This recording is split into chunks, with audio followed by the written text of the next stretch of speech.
Halo sahabat edukasi, welcome back in our favorite podcast EduBiz, Edukasi Bisnis. Bersama denganku Yuyun Diansa. Hari ini kita akan ngobrol-ngobrol asik nih. Kira-kira tentang apa ya? Nah, hari ini kita akan membahas tentang seputar lingkungan pemasaran global. Nah, yaudah langsung aja kita panggil langsung narasumber keren kita, Kak Rahul Asrarwo.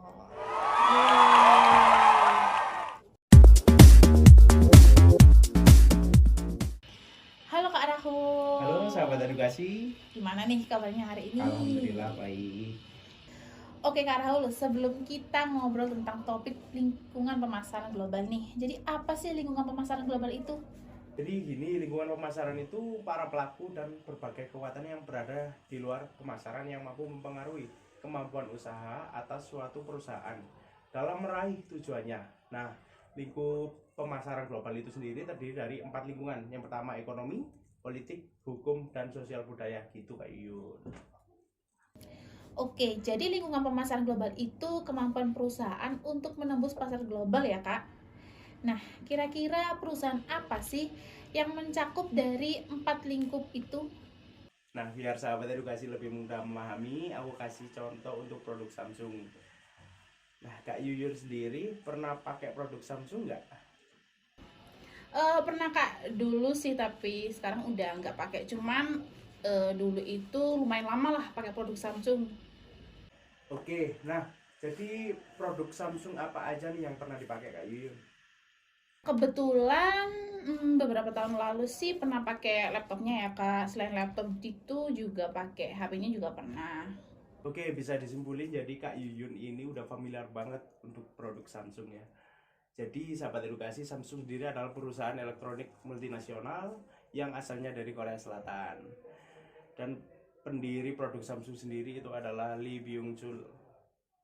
Wah, pembahasannya semakin menarik nih ya sahabat edukasi. Ternyata Samsung itu adalah perusahaan multinasional. Terus yang jadi pertanyaan selanjutnya nih Kak Rahul, bisa dijelasin nggak 4 lingkup pemasaran global dari Samsung itu sendiri? Oke, jadi tadi udah aku jelasin lingkup yang pertama yaitu lingkup ekonomi. Berdasarkan riset laba bersih, Samsung mengalami kenaikan 58,57% pada kuartal 1 2022. Nah, kenaikan ini sebagian besar didorong oleh permintaan chip memori dan penjualan smartphone. Wow, 58,57%. Angka yang nggak sedikit ya sahabat edukasi. Apalagi kalau dirupiahin berapa triliun tuh. Jadi penjualan Samsung itu kuat banget ya Kak di lingkungan global. Apalagi waktu Samsung mengeluarkan smartphone flagship, benar-benar booming banget. Pasti sahabat edukasi tahu kan smartphone flagship yang lagi booming.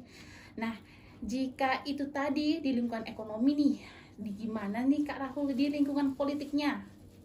Oke, kalau dari segi politiknya, Samsung pernah melakukan kerjasama dengan mendirikan pabrik elektronik di kawasan Jababeka Cikarang, Bekasi, dengan nama PT Samsung Metro Data Elektronik. Terus pada tahun 1997, Samsung mengganti nama menjadi PT Samsung Electronics Indonesia. Jadi bukan hanya di Korea Selatan aja ya Samsung itu memproduksi produk elektroniknya, tetapi di Indonesia juga membuka perusahaannya juga lah, pabriknya juga. Oke nih Kak, tadi kan udah dijelasin dari lingkup ekonomi, lingkup politik. Nah, sekarang beralih ke lingkup hukumnya nih, bisa dijelasin kan? Kalau dari lingkup hukumnya, seperti yang aku jelasin di awal, Samsung kan perusahaan multinasional. Jadi pasti memiliki landasan hukum, misalnya perjanjian ahli teknologi. Terus dengan cara penanaman modal. Tujuannya apa sih penanaman modal itu? Kalau secara kasar itu bagi perusahaan modal dilakukan sebagai penelitian dan pengembangan produknya. Sebaliknya bagi investor digunakan untuk mendapatkan imbalan royalti. Seperti itu.